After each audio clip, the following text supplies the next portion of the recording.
Hi, Pompano Beach. It's Vice Mayor Allison Fournier. You've probably heard about our over 6-hour meeting this week. Unfortunately, some elected officials have chosen to spin it as negative, but really, it was a little different than what's happened in the last couple decades here in Pompano Beach. We did accomplish an awful lot, and I'm going to talk about the issues, not the people. First, we are going to do a review of parking in our city. This is important because we are losing parking at the beach at a much faster rate than we can replace it. We need a plan for parking garages in Old Town and at the beach, and I want us to talk about resident parking discounts, golf cart parking, parking meters, all these things that matter to you. We are going to do a review of the overlay districts for the first time since they were put in place over a decade ago. These have driven a lot of the development we have, and I hear a lot from you on development. So this is going to be an opportunity to look at them and maybe tweak them to incorporate your thoughts. We are also starting a homeless outreach task force with the right stakeholders on it to ensure that our team on the ground here in Pompano Beach has every resource they need to deal with this critical population. We passed a skate park for the children, and we are getting a new signature mural in District 3. I also was able to address some rumors that I've been hearing for months about the flagship Publix going in at the Pomp out by Cypress Bend and Palm Air. The answer is that it is possibly being reconsidered to become a Costco instead of a Publix.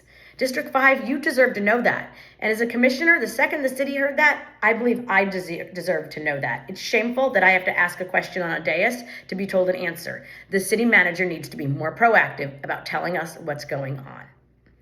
To the Northwest community, yes, we delayed a $40,000 grant, but I am sick of us giving you empty promises and token gestures. We have told you we will build a substation, and it is time to look at where, how, and when we're going to do this. You deserve for your neighborhood safety to be on par with neighborhoods in the East, and I am committed to the investment that it takes to improve safety in the Northwest. To the city employees, I supported your contract the first time. I support you and the work that you do in our city for our residents every single day. Thank you. Now, at this meeting, I had asked for some answers from the city manager. I had asked for a plan because I represent the residents and they have huge service gaps given the 4-day work week and additional 4-day weekends. They don't have access to services they need given the city work schedule. So if there's an issue here, it's the fact that the city manager didn't come back with a plan that addressed my concerns. So I urge you to ask the city manager to answer my questions.